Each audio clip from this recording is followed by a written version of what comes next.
بسم اللہ الرحمن الرحیم۔ السلام علیکم۔ کیا آپ جانتے ہیں کہ شریعت کے احکامات کی بنیادی طور پر 8 اقسام ہیں جن کا جاننا ہر مسلمان کے لیے نہایت ضروری ہے، جن میں سب سے پہلے نمبر پر ہے فرض۔ فرض وہ حکم شرعی ہے جو دلیل قطعی سے ثابت ہو اور جس کا ادا کرنا ضروری ہو، اس کا انکار کرنے والا کافر، بلا عذر چھوڑنے والا فاسق اور عذاب کا مستحق۔ فرض کی بنیادی طور پر 2 اقسام ہیں، نمبر 1 فرض عین اور نمبر 2 فرض کفایہ۔ فرض عین سے مراد وہ حکم شرعی ہے جو ہر شخص پر بذات خود ادا کرنا لازم ہے، بلا عذر چھوڑنے والا شخص فاسق اور عذاب کا مستحق۔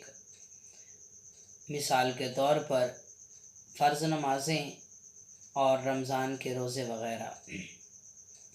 اس کے بعد ہے فرض کفایہ۔ فرض کفایہ وہ فرض ہے جو چند افراد کے ادا کرنے سے بھی باقیوں کے سر سے اتر جاتا ہے، اور اگر کوئی شخص بھی ادا نہ کرے تو تمام لوگ گناہگار ہوتے ہیں۔ مثال کے طور پر کفن، دفن یا نماز جنازہ وغیرہ۔ اس کے بعد ہے واجب۔ واجب وہ حکم شرعی ہے جو دلیل ظنی سے ثابت ہو، جس کا ادا کرنا نہایت ضروری ہوتا ہے، اور اس کا انکار کرنے والا شخص کافر تو نہیں ہوتا، ہاں اگر بلا عذر کوئی چھوڑ دیتا ہے تو وہ فاسق ہے، عذاب کا مستحق ہے۔ مثال کے طور پر عیدین کی نمازیں ہیں یا وتر وغیرہ۔ اس کے بعد ہے سنت۔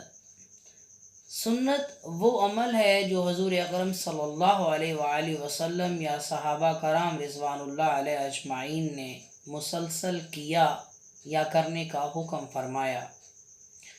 سنت کی بھی بنیادی طور پر 2 اقسام ہیں، سنت مؤکدہ اور سنت غیر مؤکدہ۔ سنت مؤکدہ وہ عمل ہے جو آپ صلی اللہ علیہ وآلہ وسلم نے مسلسل کیا اور کرنے کا حکم فرمایا اور بلا عذر اس کو کبھی چھوڑا نہیں ہے۔ مثال کے طور پر فجر کی سنتیں ہیں، مسواک کرنا ہے، اگر حالات اچھے ہیں تو نکاح کرنا۔ سنت غیر مؤکدہ وہ عمل ہے جسے حضور اکرم صلی اللہ علیہ وآلہ وسلم نے اکثر و بیشتر کیا، لیکن کبھی کبھار بغیر عذر کے چھوڑ بھی دیا۔ مثال کے طور پر عصر اور عشاء کی سنتیں، زلفیں رکھنا یا امامہ باندھنا وغیرہ۔ اس کے بعد ہے مستحب۔ مستحب وہ عمل ہے جو رسول اللہ صلی اللہ علیہ وآلہ وسلم یا صحابہ کرام رضوان اللہ علیہ اجمعین نے کیا ہو، لیکن ہمیشہ اور اکثر نہیں بلکہ کبھی کبھار، اور اس کا کرنے والا ثواب کا مستحق ہے اور نہ کرنے والا جو شخص ہے اس پر کسی قسم کا گناہ نہیں ہے۔ مثال کے طور پر ظہر کے آخری 2 نفل یا باوضو رہنا یا کسی کی عیادت کرنا وغیرہ۔ اس کے بعد ہے حرام۔ حرام وہ حکم شرعی ہے جو دلیل قطعی سے ثابت ہو، جس سے بچنا نہایت ضروری ہوتا ہے، اور اس کا کرنے والا شخص جو ہے وہ گناہگار، فاسق اور عذاب کا مستحق ہے، اور اس سے انکار کرنے والا شخص جو ہے وہ کافر ہے، جیسا کہ فرض نماز کا چھوڑنا، فرض روزہ جو ہے اس کا چھوڑنا، جھوٹ بولنا، زنا کرنا وغیرہ۔ اس کے بعد ہے مکروہ تحریمی۔ مکروہ تحریمی وہ حکم شرعی ہے جو دلیل ظنی سے ثابت ہو اور اس کا چھوڑنا ضروری ہو، اور اس کا منکر کافر نہیں لیکن کرنے والا گناہگار، فاسق اور عذاب کا مستحق ہوتا ہے، جیسا کہ نماز کے اندر چہرے کا دائیں بائیں گھمانا، جنازے کے اندر ہنسنا یا مسجد میں جھگڑا کرنا وغیرہ۔ اس کے بعد ہے مکروہ تنزیہی۔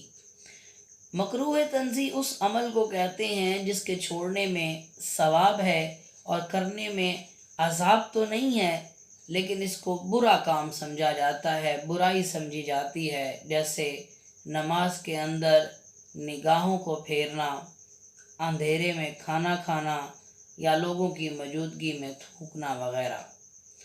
اس کے بعد 8واں نمبر ہے مباح۔ مباح اس عمل کو کہتے ہیں جس کے کرنے میں ثواب نہ ہو اور نہ کرنے میں گناہ یا عذاب نہ ہو، جیسے نماز میں چادر اوڑھنا، سواری کرنا وغیرہ۔ تو میرے بھائیوں، ان تمام احکام کا جاننا ایک مسلمان کے لیے نہایت ضروری ہے۔ اگر ہمیں ان چیزوں کا علم ہوگا تو ہم آپ صلی اللہ تعالیٰ علیہ وآلہ وسلم کی زندگی کے مطابق اور ان کی احکامات کے مطابق اپنی زندگیوں کو گزار سکیں گے، اور اگر ان چیزوں کا علم نہ ہوا، خدا نخواستہ، تو ہم سے کوئی ایسا کام سرزد نہ ہو جائے جس کی بنا پر ہمیں کل کوئی شرمندگی ہو۔